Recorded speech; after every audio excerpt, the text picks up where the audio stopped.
기도함으로 오늘 예배를 시작하겠습니다. 사랑과 은혜가 풍성하신 아버지 하나님, 오늘 이렇게 예배하게 하시고 기도하게 하시니 감사합니다. 오늘 주님께서 주시는 말씀을 붙잡고 저희 함께 기도하며 나가기를 원합니다. 주님께서 이 자리에 함께해 주셔서 저희의 말씀을 더욱더 견고하게 하시고 성령의 감동으로 저희의 기도를 붙잡아 주옵소서. 예수님 이름으로 기도드립니다. 아멘. 오늘 하나님께서 주신 말씀을 함께 봉독하겠습니다. 말씀은 느헤미야 1장 1절에서 5절까지 말씀입니다. 느헤미야 1장 1절에서 5절까지 말씀입니다. 한 목소리로 읽겠습니다.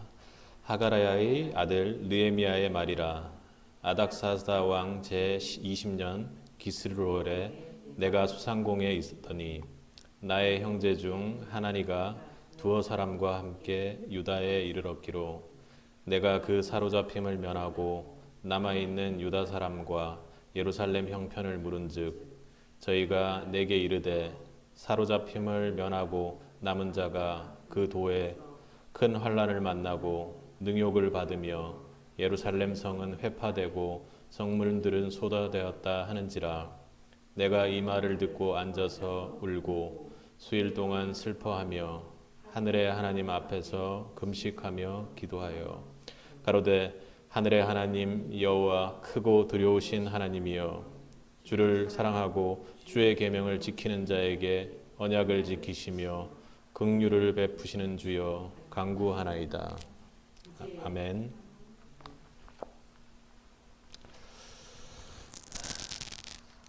오늘 말씀은 공동체를 회복의 시도로 이끄는 기도라는 제목으로 함께 말씀을 나누려고 합니다. 오늘부터 느헤미야서를 살피며 목요일 기도의 예배를 이어가려고 합니다.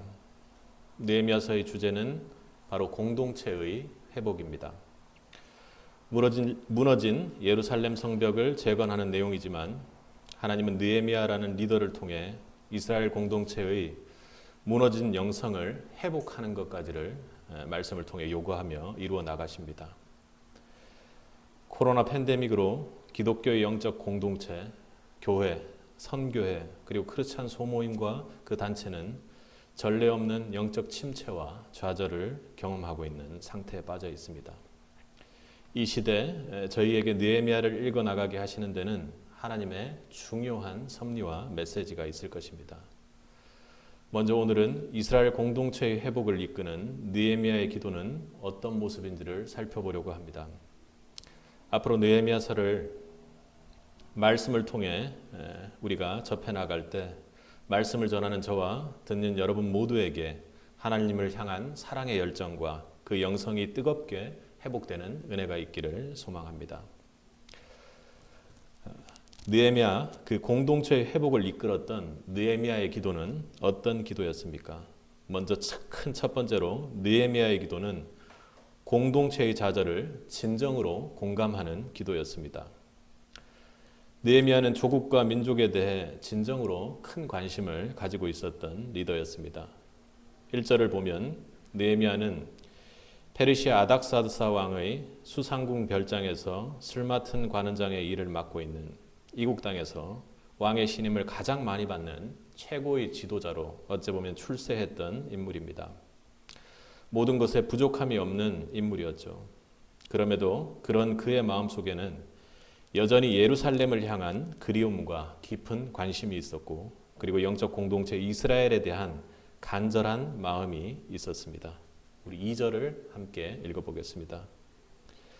내 형제들 가운데 하나인 하나니가 두어 사람과 함께 유다에서 내게 이르렀기로 내가 그 사로잡힘을 면하고 남아있는 유다와 예루살렘 사람들의 형편을 물은즉. 느헤미야는 자신의 동생 하나니에게 예루살렘 형편에 대해서 물었습니다. 이스라엘 민족 공동체가 어떻게 살고 있고 지금 어떤 형편에 처해 있는지 알고 싶었던 것이죠. 느헤미야는 단순한 궁금증이 아닌 그들의 어려운 삶의 현장에 대한 구체적인 참여를 원하고 있었던 것입니다. 3절을 함께 읽겠습니다. 그들이 내게 이르되 사로잡힘을 면하고 남아있는 자들이 그 지방 거기에서 큰 환난을 당하고 능욕을 받으며 예루살렘 성은 허물어지고 성문들은 불탄다 하는지라. 느헤미야는 자신이 사랑하는 공동체의 어려움을 예상하고는 있었을 것입니다. 그러나 엄청난 고통과 능욕을 당하고 있으며 성은 허물어졌고 예루살렘은 불타 없어졌다고 합니다. 그가 들은 내용은 너무나도 큰 충격이었던 것입니다. 그러나 느헤미야는 이 소식을 들으면서 이스라엘 공동체가 무너져 있다는 것을 단순히 슬퍼하는 데만 그치지는 않았습니다. 느헤미야에게는 그 공동체를 향해 진정으로 아파하는 마음이 있었던 것이죠. 그리고 폐허가 된 이스라엘 공동체의 아픔을 진정으로 품고 기도하기 시작했습니다. 여러분, 공동체가 고통을 당할 때 공동체 한 사람이, 그 구성원 한 사람이 아파하며 기도하기 시작할 때 그 공동체 회복은 시작됩니다. 성경의 모든 시대 공동체의 역사가 다 그랬습니다. 모세도 그랬고 다윗도, 그리고 우리가 오늘 붙잡고 기도할 예수님도 그 공동체의 아픔을 품고 아파하며 땀방울이 핏방울이 되도록 그렇게 기도했습니다. 신음하며 기도하는 사람들을 통해 하나님은 공동체 회복의 역사를 그렇게 써 나가셨던 것입니다. 공동체를 안고 진정으로 아파하는 느헤미야의 공감의 기도가 지금 우리에게도 필요할 것입니다. 공동체의 아픔을 진정으로 공감하는 그의 기도는 어떠했습니까? 4절을 함께 다시 읽겠습니다. 내가 이 말을 듣고 앉아서 울고 수일 동안 슬퍼하며 하늘의 하나님 앞에 금식하며 기도하며. 여기 보면 특별히 몇 가지 동사들이 계속해서 반복되고 있습니다. 듣고, 안고, 울고, 그리고 슬퍼하고, 금식하고, 기도하고. 이 짧은 한 문장에 공동체 아픔에 대한 느헤미야의 영적 반응을 나타내는 동사가 연속적으로 계속 진행됩니다. 이것은 느헤미야가 이스라엘 공동체의 소식을 듣고 얼마나 애통했는지를 보여줍니다. 잘 보여주고 있죠. 이스라엘의 고통을 느헤미야는 자신의 고통으로 받았습니다. 그는 공동체의 고통 때문에 주저앉고 말았습니다. 통곡했습니다. 여러 날 동안 슬픔으로 가득 찼습니다. 사랑하는 이스라엘 공동체가 무너져 있고 회복의 가능성이 없다는 소식이 그의 마음을 너무나도 짓누르고 아프게 했던 것입니다. 그때 그가 어떻게 합니까? 그때 그는 금식하면서 하나님 앞에 기도하기 시작했습니다. 멀리 떨어진 이스라엘 공동체 예루살렘이지만 자신이 받은 환난으로, 자신의 능력으로 느헤미야는 느꼈습니다. 느헤미야는 마치 자기 몸이 부서진 것처럼, 자신의 몸이 불타 없어지는 것처럼 그 예루살렘의 고통을 느꼈던 것이죠. 2장 1절을 보면 그가 기슬로월에서 시작해서 니산월까지, 그러니까 개월수로 치면 약 4개월 열을 슬퍼했다고 성경은 기록하고 있습니다. 여러분은 여러분의 공동체가 완전히 깨어지고 좌절하고 가라앉았을 때 진정으로 아파하고 공감하며 기도하고 있습니까? 여러분은 무엇을 하고 있었습니까? 공동체가 좌절의 상황을 맞을 때 느헤미야가 한 일은 결코 특별한 다른 것이 아니었습니다. 그는 공동체를 가슴에 품고 하나님 앞에 탄식하며 기도하기 시작했습니다. 절망의 시대에 공동체의 회복의 역사는 공동체 구성원 한 사람 한 사람이 부르짖는 눈물의 기도에서 시작됩니다. 특히나 공동체의 리더는 어려운 상황에 감정에 잡히기 이전에 먼저 공동체의 고통과 좌절을 내 고통으로, 내 가슴에 새긴 그런 멍으로 알고 가슴에 품고 기도해야 할 것입니다. 공동체를 향해 여러분이 아파하는 만큼, 그 마음으로 기도하는 만큼 하나님께서 우리의 기도를 통해 공동체 회복의 역사를 써나가실 것입니다. 오늘 주께서 저와 여러분에게 이 시대의 이웃과 공동체에 대해 참으로 아파하는 하나님의 마음을 품고 기도하기를 원하십니다. 그래서 엎드려 우리에게 허락된 교회와 그리고 우리가 속한 공동체의 회복을 위해, 그리고 이웃의 영적 회복을 위해, 그리고 자신들의 가정과 미래를 위해서도 참으로 공감하는 마음으로 그 회복을 기도하는 사람들이 될 수 있기를 바랍니다. 두 번째로 이스라엘 공동체를 회복시켰던 느헤미야의 기도는 공동체 회복의 주권자가 누구인지를 알고 하는 기도였습니다. 여러분, 절망적인 상황이 눈앞에 있음에도 일어서 회복할 것에 대한 믿음은 삶의 놀라운 변화를 일으키는, 역전을 시키는 그 중요한 요인이 됩니다. 그런데 문제는 누구를 믿고 무엇을 믿으며 어떤 방향으로 나갈 것을 믿느냐에 따라 회복의 성패가 달려 있을 것입니다. 느헤미야의 위치는 앞서 살펴본 대로 바사, 페르시아 왕의 최고위층 위치에 있었습니다. 자신의 힘을 혹은 왕의 힘을 이용할 수도 있었을 것입니다. 그러나 오늘 본문의 느헤미야는 여러 사람의 방해에도 성벽을 재건하고 이스라엘의 영적, 도덕적, 역사적 회복을 바꾸어낼 수 있는 힘은 바로 하나님께 있다는 것을 그는 믿었던 것입니다. 우리 5절을 다시 한번 읽어보도록 하겠습니다. 이렇게 읽겠습니다. 가로되 하늘의 하나님 여호와 크고 두려우신 하나님이여 주를 사랑하고 주의 계명을 지키는 자에게 언약을 지키시며 긍휼을 베푸시는 주여 간구하나이다. 아멘. 느헤미야는 어떤 하나님을 믿고 기도했다고 말씀에 이야기합니까? 먼저 작은 하나는 느헤미야가 믿었던 하나님은 하늘에 계신 여호와 크신 하나님이었습니다. 5절 처음 부분을 보면 가로되 하늘의 하나님 크고 놀라우신 하나님이여라는 그런 기도로 시작을 하고 있습니다. 5절에 느헤미야가 하나님을 부르면서 제일 먼저 붙인 수식어가 무엇입니까? Great God, 크신 하나님입니다. 그는 이스라엘 공동체가 직면한 문제가 채 아무리 커도 그가 기도하는 하나님은 그 문제보다 더 큰 하나님인 것을 믿은 것입니다. 어느 정도로 크신 분입니까? 하늘에 계신 크신 하나님이라고 말합니다. 그것은 물질적이고 인간적인 신의 크기와 아예 비교조차도 할 수 없는 절대적인 하나님이라는 의미입니다. 공동체의 문제가 아무리 커도 상대적으로 하나님이 더 크다는 그런 의미가 아니라 어떤 문제를 다 합쳐도 그리고 언제나 큰 절대적인 하나님을 느헤미야는 믿었습니다. 여러분 또한 믿으십니까? 이 크신 하나님이 우리 공동체에도 매우 중요할 것입니다. 왜 그렇습니까? 이것은 예루살렘 공동체의 문제가 아니라 우리 영적 공동체의 문제이기도 하기 때문입니다. 오늘날 이 코로나 시대 공동체, 특히 교회 공동체와 가정 공동체, 학교 등 우리에게 너무나도 중요한 공동체 안에는 크고 작은 문제들로 인해 우리의 내면과 그리고 삶과 그 속에 사랑이 사라지고 희망이라는 성벽이 완전히 무너지고 있기 때문입니다. 무너진 성벽을 보면서도 어디서부터 손을 대야 할지 몰라 무기력하게 방치하는 영적 공동체들의 모습을 우리는 보고 있지 않습니까? 그것이 사실입니다.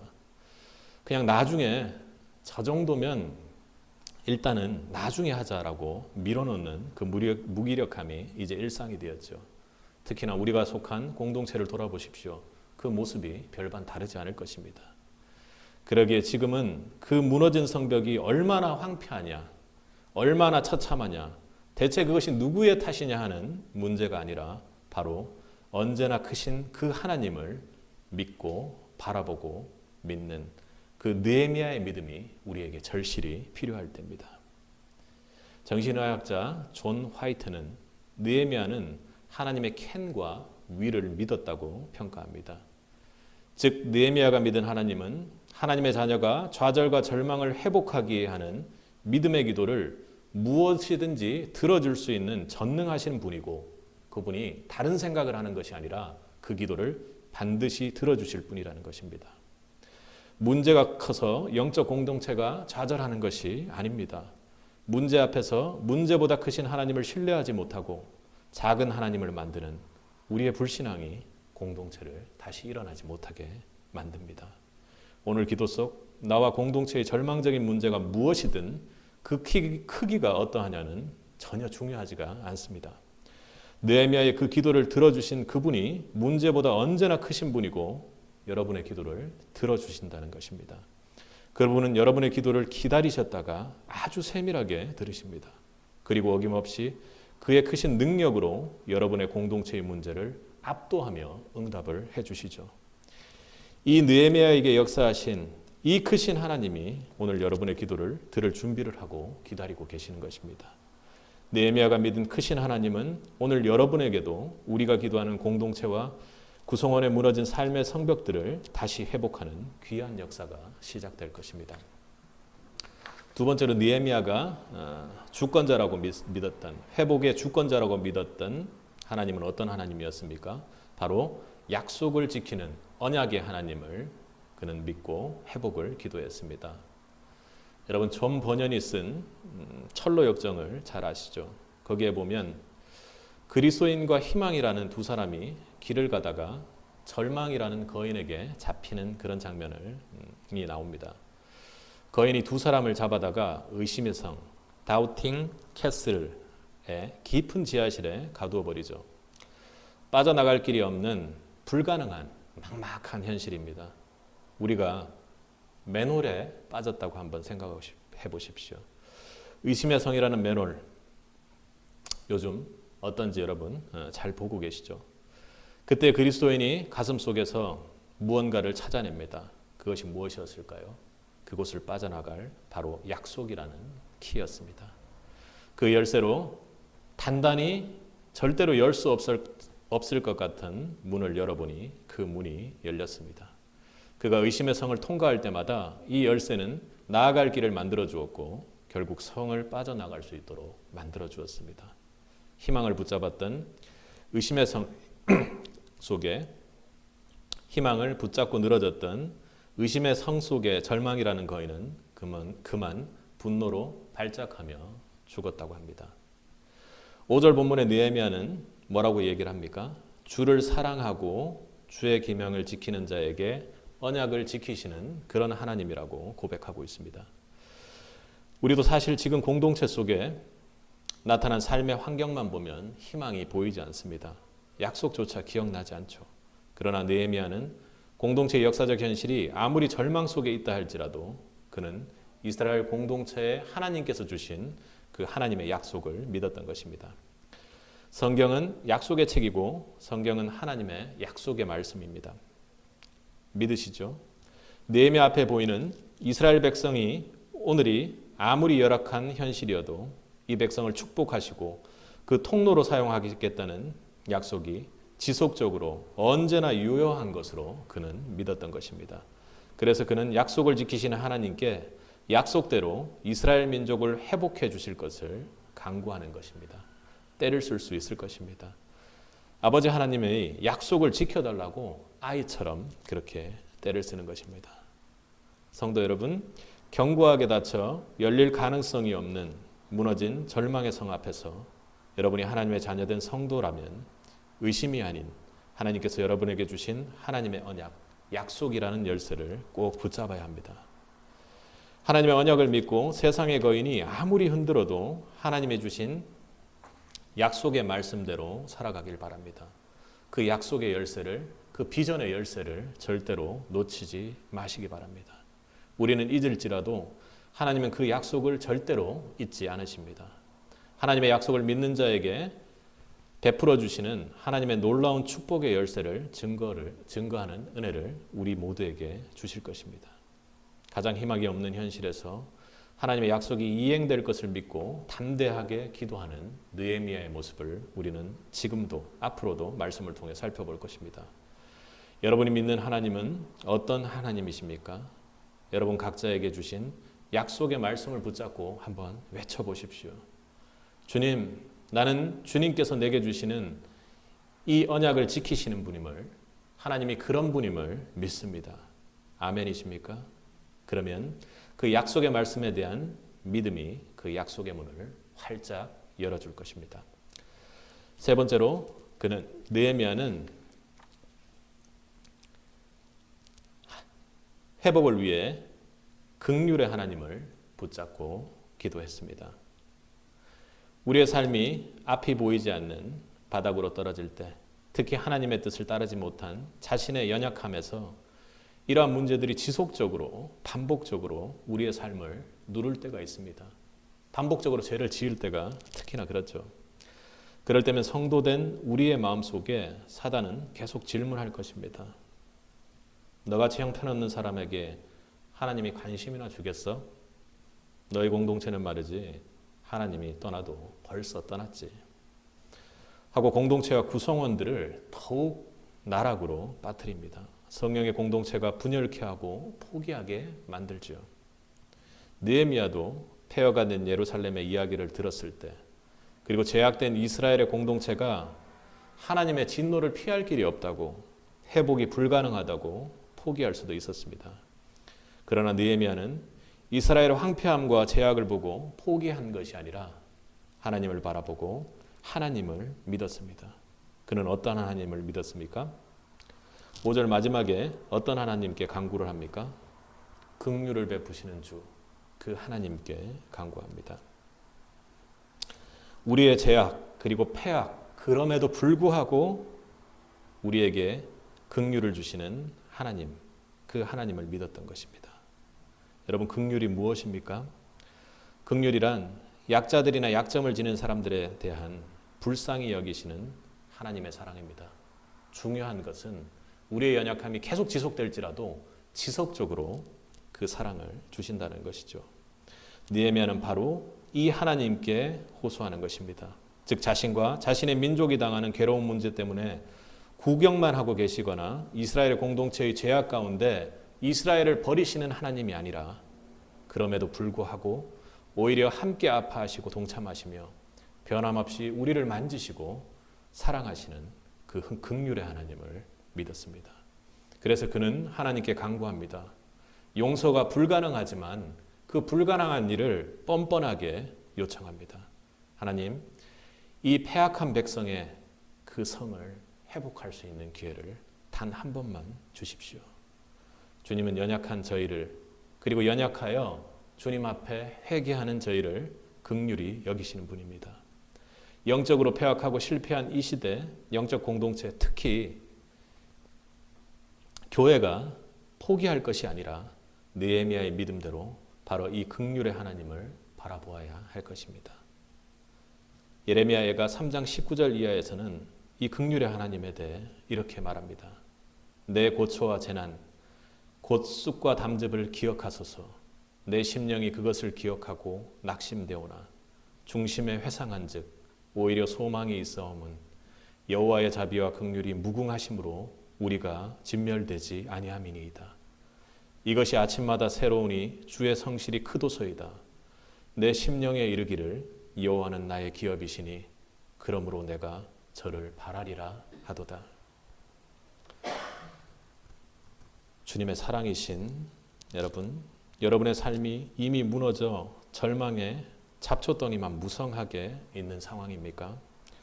본인이 속한 공동체가 죄악으로 다시 회복하기 힘든 어려움과 상처 속에 있는 것은 아닌지요?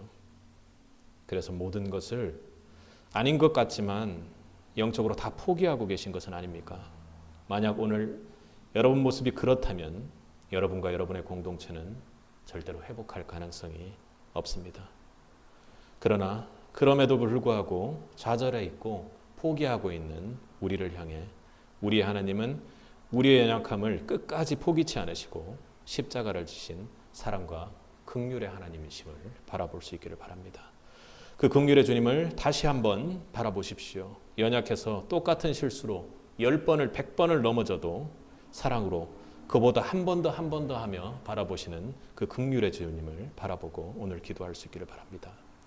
그 기도가 도저히 용서받기 힘든 죄악의 공동체 가운데서도 느헤미야가 세웠던 공동체 회복의 기적을 저와 여러분 공동체에 주실 것입니다.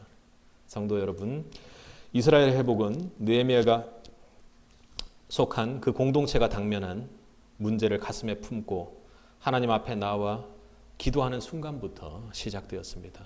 오늘 기도가 공동체의 그 고통에 참여하는 주님의 기도가 되기를 바랍니다.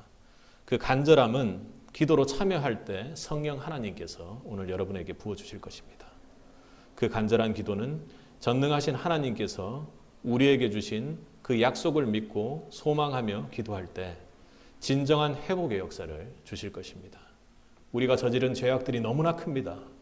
그러나 무너져도 좌절할 일이 생기고 오늘 또 똑같은 죄악을 바보처럼 저질러도 그렇게 연약한 우리일지라도 그럼에도 불구하고 끝까지 사랑하시는 자비와 긍휼이 풍성하신 무궁하신 그 하나님을 붙잡고 함께 끝까지 이 공동체를 위해 기도할 수 있기를 바랍니다. 그리하여 오늘의 기도가 공동체 회복의 그 시작과 마중물이 되기를 주님의 이름으로 간절히 축원합니다. 함께 기도하겠습니다. 사랑과 은혜가 많으신 아버지 하나님 감사합니다. 이렇게 저희 공동체를 불쌍히 여기시고 기도할 수 있는 말씀을 주시니 감사합니다. 주님 앞에 무너져 있는 그 공동체를 위해 기도합니다. 아파하는 주님의 마음을 품고 주님께서는 그 문제보다 크신 분이시기에 주님께서는 약속하신 바를 설령 우리 모두가 죄로 연약하여 깨어지고 부서지고 낙심하고 용서치 못할 사람일지라도 그 무궁하신 긍휼로 우리를 사랑하시고 도와주시는 분이시기에 우리는 그 주님을 믿고 이 공동체의 회복을 위해 기도할 수 있습니다.